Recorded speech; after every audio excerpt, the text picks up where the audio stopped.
Hey traders, David Frost, my strategic forecast. You're here for another episode of Common Sense Market Analysis. Today is Friday, February 11, 2022. We're looking at a daily chart of the SPY or Spider, which is the proxy for the S&P 500. What do we have on the docket today? Obviously, there's a lot of stuff on the docket. The market dumped out. That's a technical term. And what happened was they got below the channel that we were discussing. So we could make it like this. It's a hypothetical or a hypothesized channel. It's just they were staying in this channel. Now they've broken below. So we talked about this. What happens when they break below? Well, the first thing they do is immediately test the breakup candle low. 439.81 is that price. We put a line on that price and we see that they came into that price. They spiked through by a little bit of that price and then they closed above that price, which happens the majority of the time on the first run. The first run to an important spot, they usually bounce off it. However, think about this one, the bounce off of it really wasn't that good. They tried to bounce off of it, but what they really did was they just went back and forth. While they closed above it, they stayed down there and they never really had institutional participation on the upside. There was no rip-your-face-off rally from an important spot. What does that tell you? I don't know what it tells you, but it tells me there's a likelihood they're going to go lower. However, let's understand something. Let's lay this thing out from a big picture perspective. I understand what the news cycle was today. You have the Russia-Ukraine thing. What are we going to do about it? They're going to not wait till the Olympics is over. All that stuff. It's still not new information. So the market uses it as an excuse, breaks down, and here we are. Doesn't matter what the reason is, here we are is all that matters. Next week is options expiration week. Weird stuff happens. So here's one of the possible layouts. You have some kind of a gap down on Monday. The futures are down Sunday night. Maybe there's a flush lower. Maybe it's just a minor gap down. All of a sudden by Tuesday, turnaround Tuesday, we find the market trying to rally back above 440. 440 is a big spot. It's a big fat round number. It represents, give or take, ES 4400. That's another reason why they fought that level this afternoon. And I know this is going to sound crazy. However, this is off the table, meaning the bullish pattern that was going to send prices higher. Not that they can't go higher, just that pattern is off the table. The other thing that's off the table is the A up, B leg, C complete higher than the A leg. That didn't happen. So that's off the table. Well, what do we have next? Well, we have a couple of things next. We have a rally up, a double top failure, and a collapse. That's one thing on the table. And remember something. The market was always going to go back down, even if it completed up here or will complete up there at some point in the future. The market was always going to have another leg lower. Remember the other night we said, then they'll hit him again, quote unquote. So instead, they're hitting him now. But again, we have to be aware of options expiration. So even though it sounds like a broken record, it is what it is. Forget the fact that it just made a double top. Let's just conceptualize this. The market rallies up, it fails, comes back down, finds a low on Monday or Tuesday, and all of a sudden starts back up again. Guess what?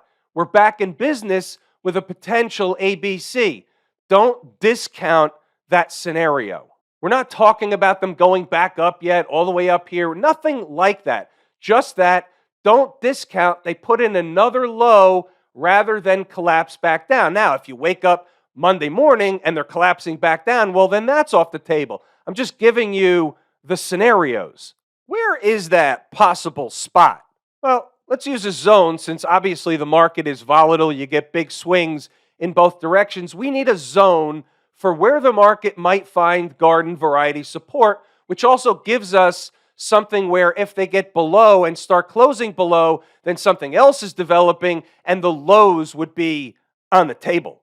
We're going to call it 435 to 432. So as a wrap up on the daily chart, let's say this. 439.81 is a line in the sand.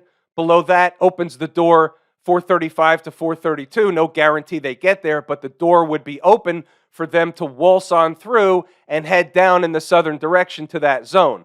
Below 432 opens the door for some other stuff lower. Inside the number members will have that stuff Monday morning on an as-needed basis. Inside the numbers today, we know the result, so what we'll do is paraphrase what happened. They were hanging around the other big fat round number of 450. Instead, this afternoon, they went all the way back down to the next one, 440. But that's what was going on in the pre-market. They were angling to either have a Friday floater, or if they get below certain stuff, then it's obviously not the Friday floater. What I'm going to do is, again, scroll up, let you read the notes, go back to the chart to double check the work. Obviously, if you're interested to participate inside the numbers, then you'll stop, you'll read the notes, you'll go back and double check the work to see if this is something, A, that actually works. Am I full of garbage?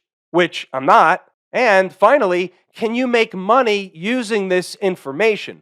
What I will tell you is if they get below a certain stuff on Friday, you don't want any part of it. You don't want to get into a trade on Friday afternoon and have to live with it on the weekend if you're wrong, and you have to either book losses or stir over the weekend holding a position that you shouldn't have taken. So therefore, by design, I'm not providing this information on an afternoon like today. We'll circle back to some stocks on the move stuff. 446 is an important spot on the downside.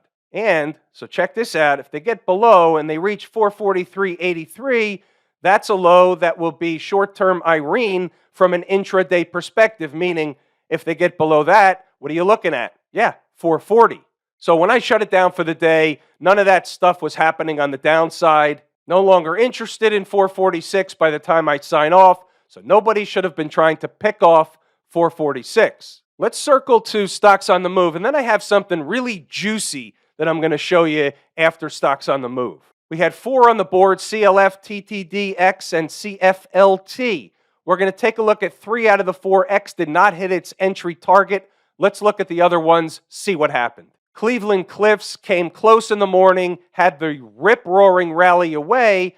Therefore, by the time they come back later in the day, you're not interested in this spot anymore, especially on a Friday afternoon with a couple of hours left of trading.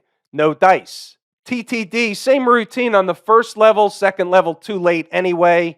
They're eating time off the clock above this level. We want the ones that come straight in. I can't say it enough. About CFLT. Now, Jordan was on this one in the room, did not take the first level because it came up short, bounced away, so he took a pass on that. The same exact thing happened at the second level. He took a pass on that. He bought the third level along with many traders in the live room, and they made money on the third level. Had a nice bounce up, went as high as 61.86.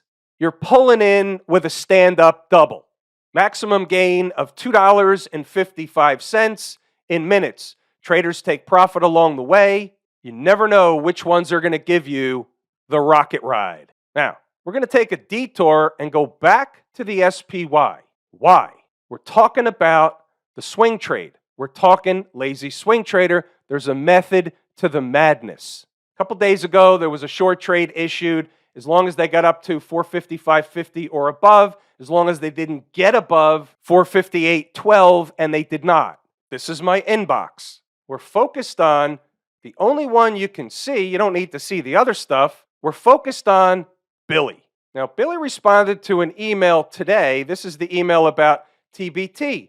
We booked profit in the TBT option yesterday. Not all of it, some of it. What did they do today? TBT pulled back. The option pulled back. It's funny how that works. That's also from the lazy swing trader. Billy writes, just wanted to show you the profit from lazy swing trader. It was a crazy ride. I still have SDS. Are you sure you're not taking some profit out? I'm still holding SDS. That day, there were 2 trades wrapped up into one. Put back on the profit I took off of SDS. We're playing the market in both directions. And we bought the option on the SPY. So Billy attached something at the bottom of the email. Okay, here you go. Now, we're going with, Billy didn't make this out of Photoshop. We're going with, he sent me the real thing. There's real money being made. Now, understand, I can't scroll up in this screen. There's a little more at the bottom, but you get the point. He was up $48,000 plus. Now, understand, I think in here it said somewhere he had 60 puts. Yeah, right here, quantity, 60 puts. Not everybody has an account to handle 60 puts. I get that.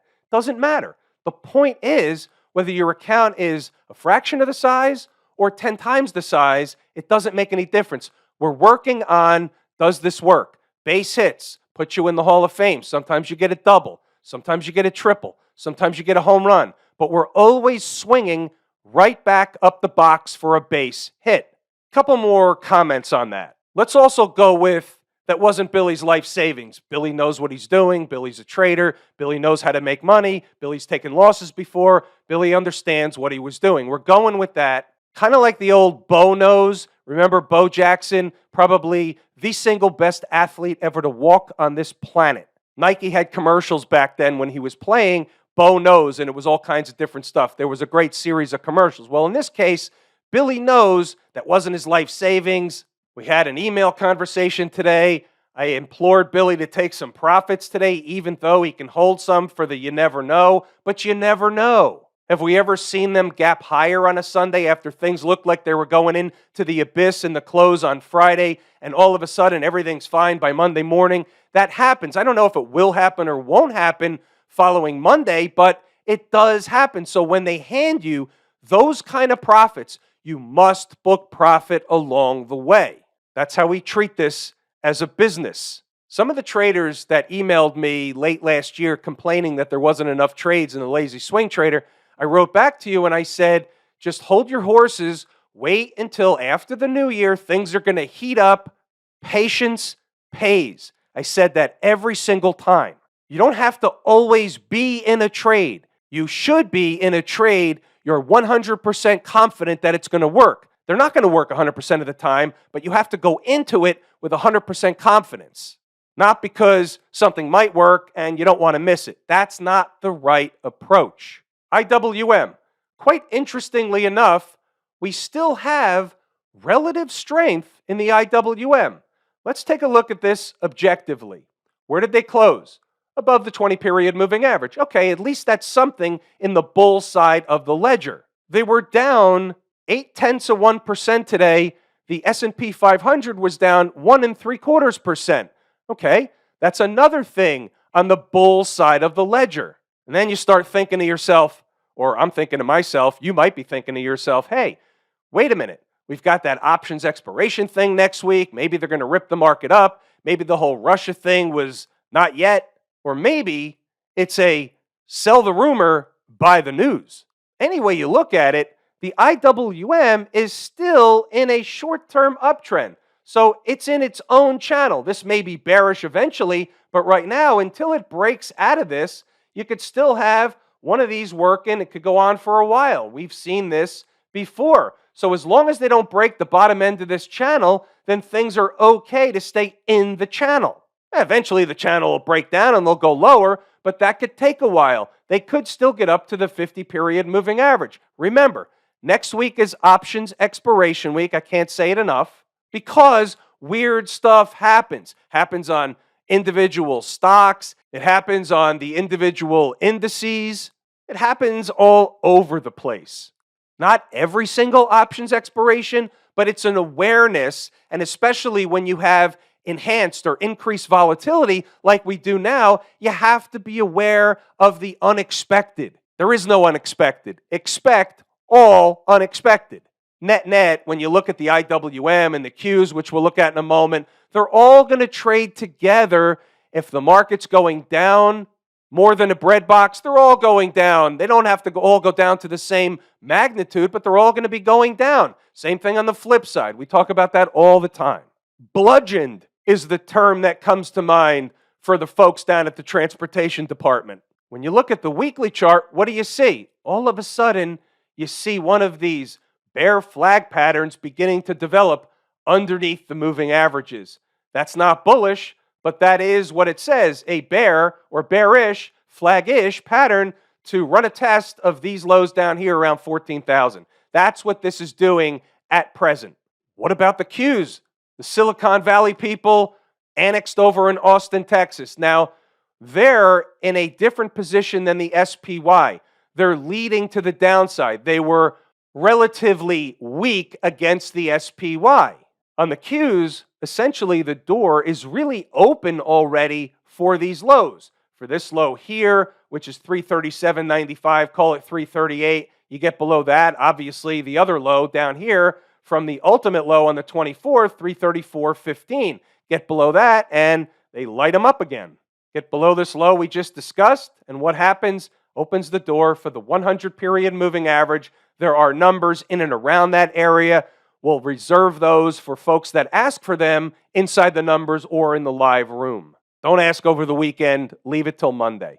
The financials. So they're coming down from the gap, still above all the moving averages, and even on the weekly chart. So technically speaking, there's nothing wrong with this chart. The trend is your friend, and you know the rest. But here's what I'm looking at. This is what just jumped off the page on the weekly chart at me. You have a breakdown candle. The high was 40.60. You got above the high, you filled the gap. The price was rejected, and now you're back below that. So essentially, from a weekly chart perspective, they ran a test of that number. They spiked it. As long as they closed below it, and they did, it's still essentially intact for a ride lower from that breakdown candle. They ran a test of the high. Now they're going to go back down. Will they bust through the 50-period moving average? That's really the way I see it. Now, I said it all in one breath, but you're above all the moving averages. So the dominant thing is your trend, but from a weekly chart perspective, that's an important spot. They tried, but they could not close above it. You have to take that away from the market. Same routine with Smashmouth, killed today almost 5%. They were looking bullish, and they just flipped it all in one shot. It's all going to hinge on what happens in the broader market leading into Monday. We all know that. So with that, inside the number members, we'll have the numbers bright and early as we always do. Have I told you how much I appreciate each and every one of you? Without you, these videos are not possible. That is true and accurate information. We're pulling the ripcord here today. I'm David Frost, my strategic forecast. Thanks again for tuning in to another episode of Common Sense Market Analysis.